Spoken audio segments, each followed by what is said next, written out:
بینەرانی عزیز و خۆشەویست گەڕام و خدمەتان بۆ پێشکەشکردنی ئیدامەی بەرنامەی ئەوڕۆی تەلەڤیزیۆنی پەرتووە لەم بەشە لە بەرنامە داوەتمان کردووە لە مەلەکەی عێزەتی ئەندامی کۆمیتەی کوردستانی حیزب حکمەتیز و توێژەکەین سەبارەت بە ئەوضاعی سیاسی و قیامی خەڵکی ئێران دژ بە جمهوری ئیسلامی. پێشەوەی پرسیارەکانم ئاراستە بکەم، مەلەکەی عێزەتیەکە دەنگی بنە بێسی خۆشاتی بۆ بەرنامەی تەلەڤیزیۆنی پەرتۆ تەلەڤیزیۆنی حیزب حکمەتیز. سپاس دەکەم ئاڕێیا بوو دەنگتانژنەوەم بەڵێ. زۆر سپاس. مەلەکە عێزەتیەر وەکو بۆ خۆدا ئاگاداری ئێترازاتی خەڵکی ئێرانەوە تقریبان خەریکابێتە 2 مانگ لە سەراسەری ئێرانە دژ بە جمهوری ئیسلامی ئێدامەی هەیە و هەر ڕۆژەش گوستەرش و وسعەتێکی زیاتر پەیاکە، وەلێ بە نەزەرەگا جمهوری ئیسلامی بە پێچەوانەی ئەم هەموو ئێتراز و ناڕەزایەتیەکە خەڵک مەرگ بەر جمهوری ئیسلامی، مەرگ بەر خامنەیی، مەرگ بەر دیکتاتۆر بگوێیان نەگەێنن، وەلێ جمهوری ئیسلامی ئەنگار بە قەولی معروف گوێی بەدێهکار نییە و بەو تەپڵی کوشتار و ئێدام و تادید و هەڕەشە و گڕشانەی خۆی ئێدامادا. هۆی ئەم مەسەلە چییە؟ هەڕێ بوو من ئاوان نایوینم کە گوێ لێ خەفانگە یا ئەهەمیەتی پێنا. بە نەزەر من جمهوری ئیسلامی بە دەرەجەیەکی فرەفرە ترسیاگە وەحشەتی هەست لە قیامێکە شەوانە ڕۆژ نزیک بە 2 مانگە مردم لە خیابانەکانە ئێدامەی ئان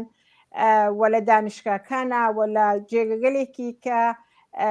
بێسڵاح دیاری ئات کە مردم هەن حزوریان هەست بە شعارەکانیان بە ئیقداماتێکە هەستیان بە حرەکەتگەلێکە ئەیکەن. جمهوری ئیسلامی ئەمانە ئەوینێ و وەحشەت ئەوەی کە لە سەرنگونیە چە بەسەری تێ چە بەسەر دەسەڵاتداران تێ چە بەسەر ئەوانە تێکە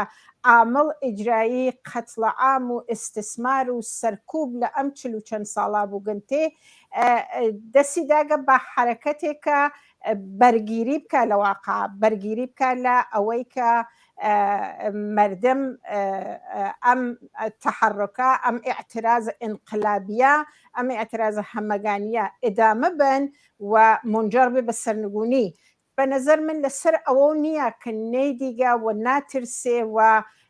بە ئیسڵاح لەسەر قودرەتەوە خەریکە ئەو کاراکە دەستگیریەکان قەتڵە عامێک لە خیابانە ئەیکە تهدیداتێکە ئەیکە کە ئەگەر خامنەیی دەسووربا ئێمە بە گلولەی جەنگی شلیکەکەین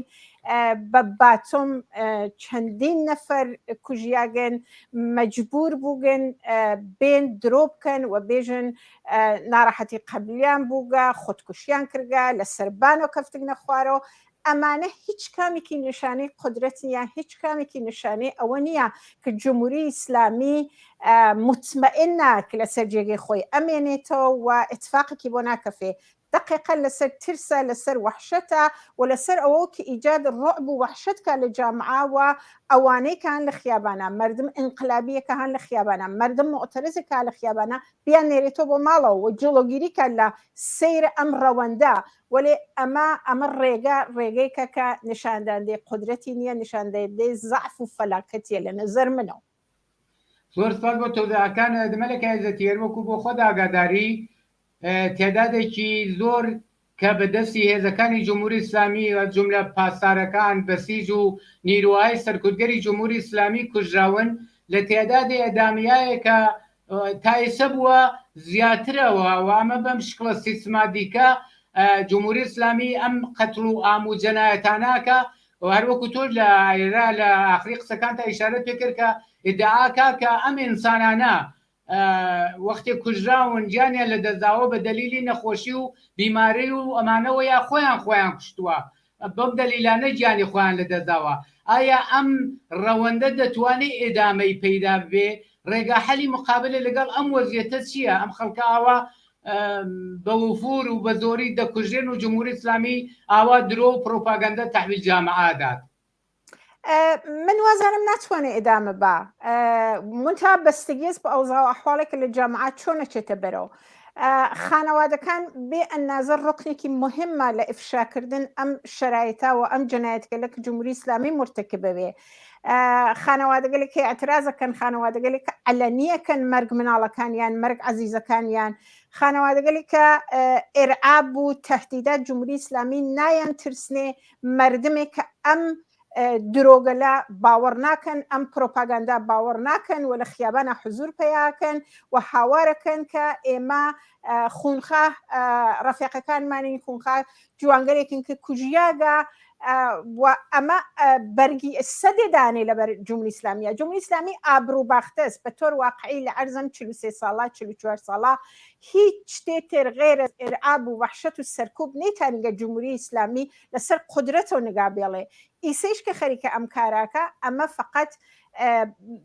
ئاوا بێژم شتێکی کامڵەن مەحدودە بەرنامێکی کامڵەن مەحدودە تا چەندێتانێ بەم کوشتارە ئێدامە بە و بێت ئیدعا بکە کە خۆی زەمینەی قبلی بووگە خودکوشی کردگە لە سەربان کەفکە خوارەوە هیچ کەسێک مطلقاً هیچ کەسێک حتا تەرەفداران خود ڕژیم ئەگەر تا ئیمڕۆژ موجود بن ئەمە باوەڕ ناکەن کە لە زەرف دوومانێکە کە ئاعترازات دەستی پێکردگە ئەم تعدادە بنیامە ناگەهانی یا لە سەربانەوە کەفتنە خوارەوە یا بیماری و پیش زمینەی قبلیان بووگە یا سەکتەی قەلبیان کردگە یا فڵانیان کردگە یا فیساریان کردگە ئەمە مطلقاً قابل قبول نییە بۆ هیچ کەسێ کە زەڕێ بیر بکاتەوە و زەڕێ بزانێت کە جمهوری ئیسلامی لە زەرفم 40 چەند ساڵە چۆن حکوومەتی کردگە و بەرچە ئەساسێتانیگە خۆی ئەم ساڵگەلە لەسەر قودرەتە نگا بێڵێ منتها سکوت خانەوادەکان لە مقابڵە مەسئلە بە احتمال فرە مەیانێک باسکە بۆ جمهوری ئیسلامی وەڵێ تائیسەکە چووگە سەبەرەوە و تائیسەکە ئێمە شاهدەم جەنایەتگەلەوە ئەم فەجایعە بووگین کە خولقیاگە خانەوادەکان سکوتیان انتخاب نەکردگا حتا ئەگەر تهدید کردیاگەن نەفرێک تهدید کردیاگە وەک مورد آخر کە باوک نەسرین تهدید کردیا بوو نەسرین قادری لە مەریوانە براکەی لەسەر خاک نەسرینەوە ئیعلامی کرد ئێمە نازانین ئەم اتفاقە چۆن کەفکە مشخص نەبووگە نەسرین نەخۆش نەبووگە ئەم اتفاقە عادی نیە بالاخره یەکێتر لەو خانەوادە هەڵەسێ و ئەیژێ و ئیعلامیەکە کە ئەمە وا جمهوری ئیسلامی ئەیاتە تەحویل جامعە ئەیاتە تەحویل خانەوادەکان ئەمە لەسەر زەبوونی و زەعف و جەنایەتکاریە و هەست مطلقاً صحەتی نییە و ئیستادگی مردم لە خیابانە ئیسرار بەر ئەوەی کە ئێدامە بن بەم تحرکە ئینقلابیە دەست جمهوری ئیسلامی ئەوەسێ و ناتوانێت ئاوا ئێدامە بە مەگە هیتلر چەندێتانی ئێدامە بە ئەمە واقعیەتە خانەوادە ناوێ ساکت بێ مردم ئەم ئیدعا بنەوە ناوچاو جمهوری ئیسلامیە و لە مقابڵیە بێسن و بێژن چێ اتفاقی کەفکە فرە ڕۆشن و بدون هیچ تەردیدێ ئەمانە جەنایەتێکە کە جمهوری ئیسلامی ئەی خولقن. سپاس بۆ تەوزیحەکان دەروەکو تۆ ئیشارەت کرد دیارە لەنە ئەم دەیان و سەدان نەفەرە کە کوژراون بەدەست هێزەکانی جمهوری ئیسلامی فەرض بکەین بڵێن یەک مورد کە حتا ئەوەش معلوم نییە موردێ ممکنە بڵێن تەرەف نەخۆشی بۆ سەکتەی قەلبی کردووە مەسەلەن بەڵام ناتوانین دەیان و سەدان نەفەر کوژراون ئەمە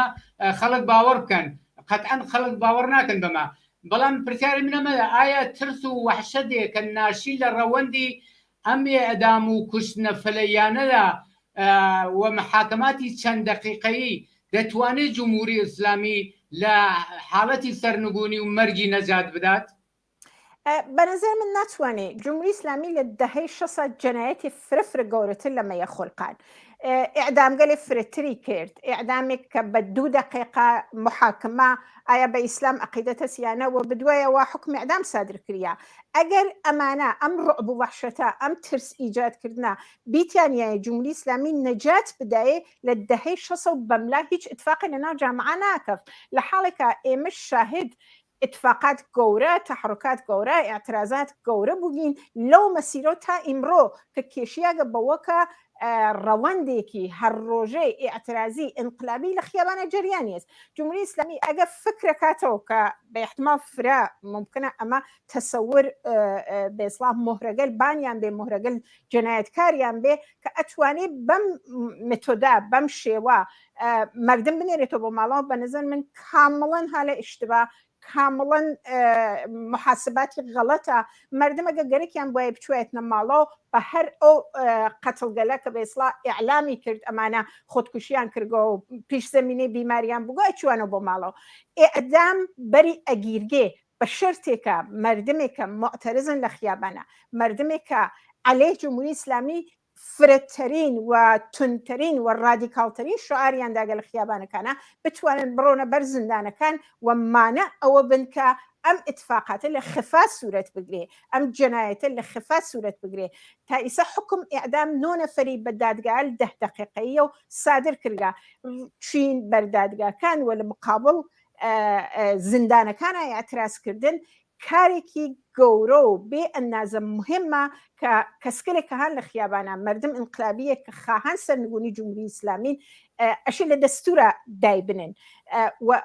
و بڕۆن و واقعاً لێنا حضور پیاکەن و مانە ئەمە بن کە ئەم ئتفاقە بکەفێ وەگەرنە ترس ئیجاد ناکا بە تۆر واقعی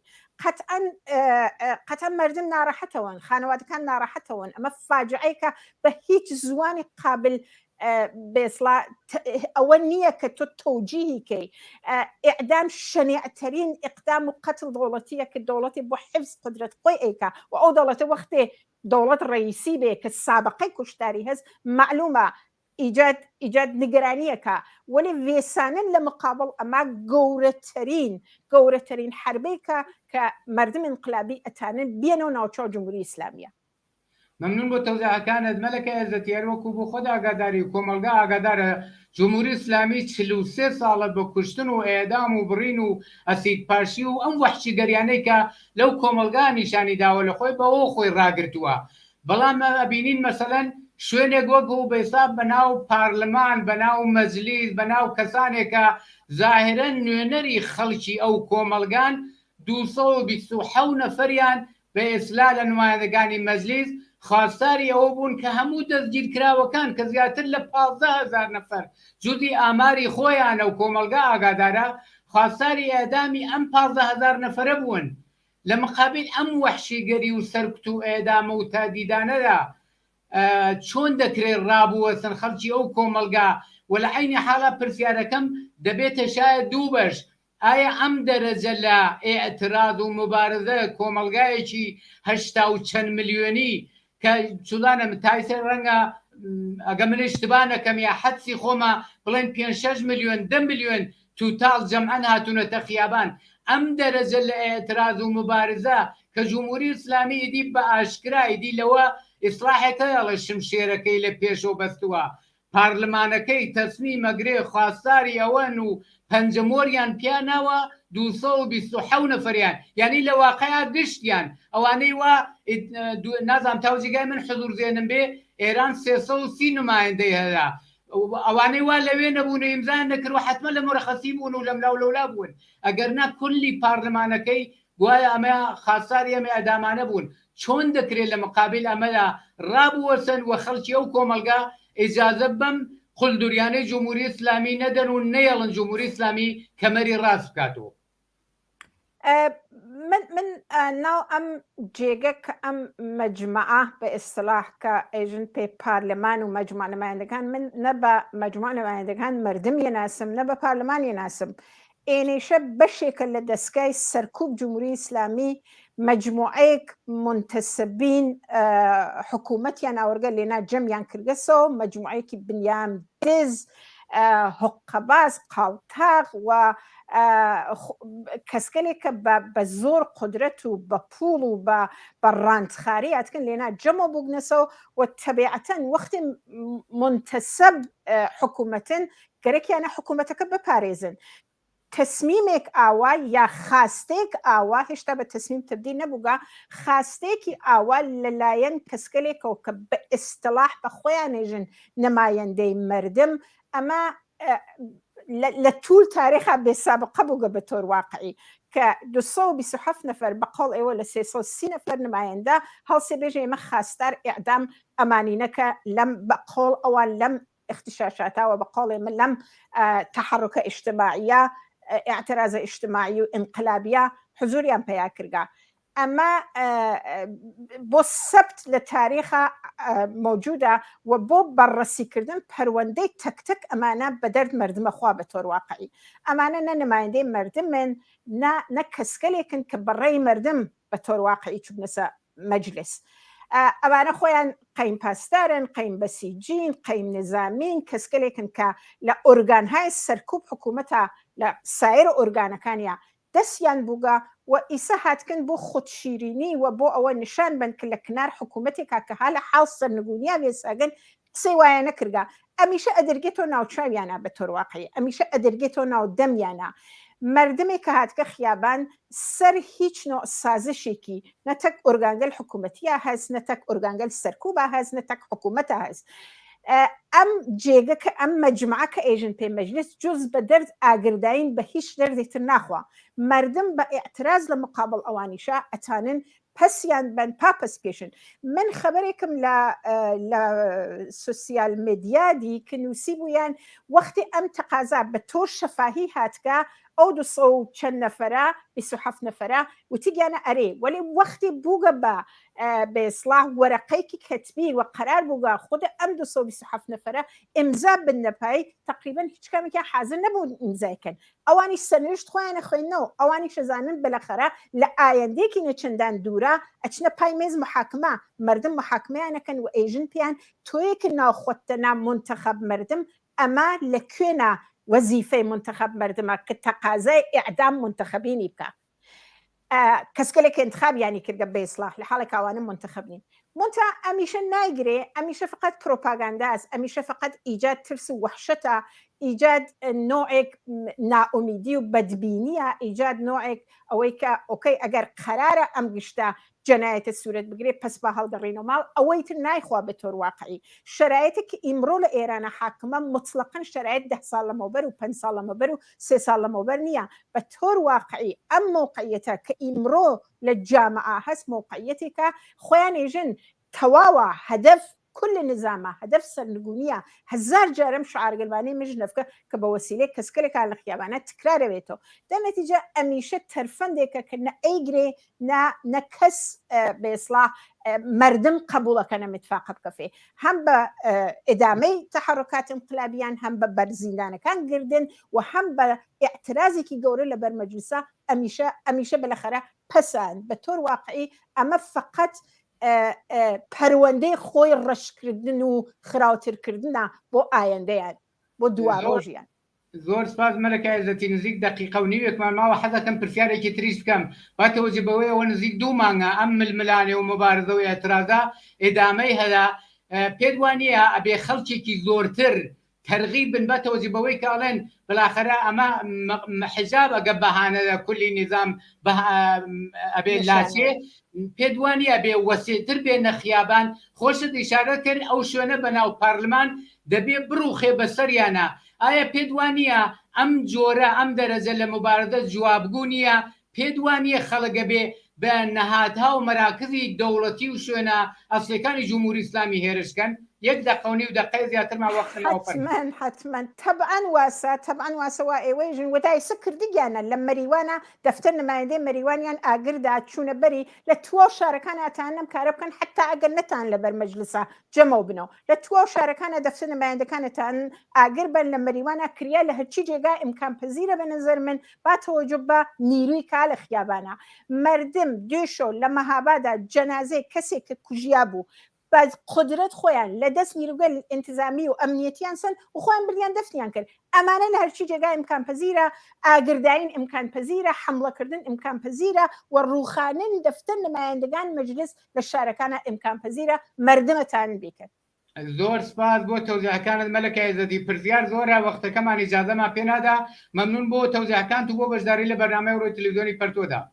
فرە مەمنون شۆتان خۆش. زۆر سپاس.